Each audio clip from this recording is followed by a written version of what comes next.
Hi friends, welcome to our YouTube channel simply thinking. നമ്മൾ ഇന്നിവിടെ അടദോശയാണ് ഉണ്ടാക്കാൻ പോകുന്നത്. അതിലേക്ക് ആവശ്യമായ സാധനങ്ങൾ ഞാനിവിടെ 1 കപ്പ് പച്ചരി എടുത്തിട്ടുണ്ട്. പിന്നെ ആ കപ്പിന് തന്നെ ഒരു 1/4 ഗ്ലാസ് സാമ്പാർ പരിപ്പും, പിന്നെ ഒരു 1/4 ഗ്ലാസ് ഉഴുന്ന് പരിപ്പും, പിന്നെ ഒരു 2 ടേബിൾ സ്പൂൺ കടലപ്പരിപ്പും, അതുപോലെ തന്നെ ഒരു 2 ടേബിൾ സ്പൂൺ ചെറുപയർ പരിപ്പും, പിന്നെ ഒരു 3 വറ്റൽമുളക്, 3 or 4 ആവശ്യത്തിനനുസരിച്ച് ഇടാം. ഞാനിവിടെ 3 എണ്ണമാണ് ഇട്ടിരിക്കുന്നത്.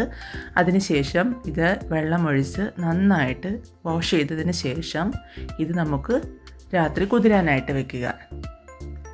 അതിനുശേഷം നമ്മൾ പിറ്റേ ദിവസം രാവിലെ ആ വെള്ളം ഊറ്റിക്കളഞ്ഞതിന് ശേഷം ഇത് ഒരു മിക്സിയുടെ ജാറിലോട്ട് മാറ്റണം. ഇത് നമുക്ക് അരച്ചെടുക്കേണ്ടതായിട്ടുണ്ട്.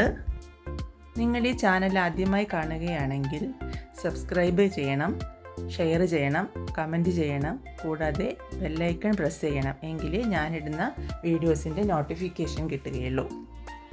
ഇനി നമ്മൾ ഈ കൂട്ടിലോട്ട് ആവശ്യത്തിനുള്ള വെള്ളവും ചേർത്തിട്ട് ഇത് നമ്മൾ അരച്ചെടുക്കണം.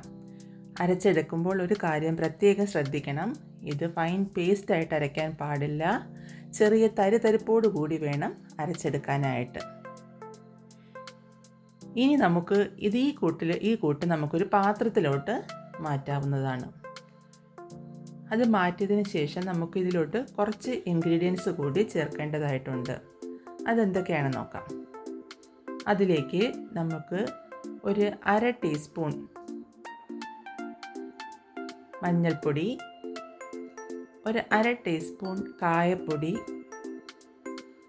അതുപോലെ തന്നെ 1/2 ടീസ്പൂൺ കുരുമുളക് പൊടിയും,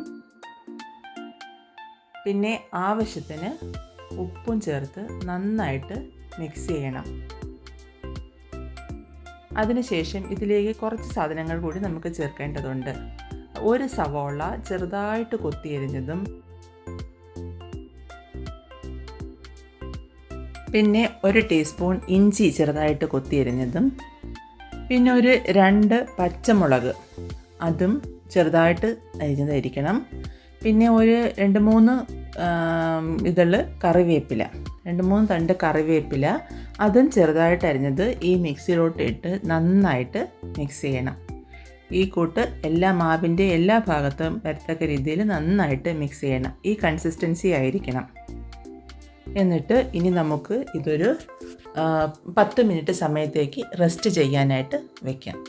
10 മിനിറ്റിന് ശേഷം നമുക്കൊരു പാൻ അടുപ്പത്തോട്ട് വെച്ചിട്ട് ആ പാൻ ചൂടാവുമ്പോൾ ഈ മാവ് കോരി ഒഴിച്ച് ചൂടാവുന്നതാണ്. നന്നായിട്ട് കനം കുറച്ച് പരത്തി അതിലേക്ക് ആവശ്യമായ, അത് മുരിച്ചെടുക്കാൻ ആവശ്യമായ ഓയിൽ കൂടി ഒഴിച്ചു കൊടുത്തിട്ട് ഒരു സൈഡ് നന്നായിട്ട് ചുമന്ന കളറാകുമ്പോൾ അത് തിരിച്ചിടുകയും മറുവശവും അതേപോലെ ചുമന്ന കളറായി നന്നായിട്ട് മൊരിഞ്ഞു വരുമ്പോൾ അത് നമുക്ക് തിരിച്ച് പാത്രത്തിലോട്ട് മാറ്റാവുന്നതുമാണ്.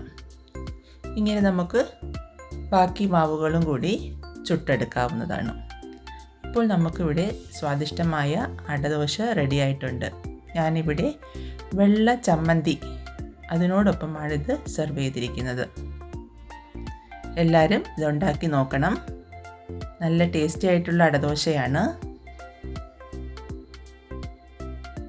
Thank you for watching.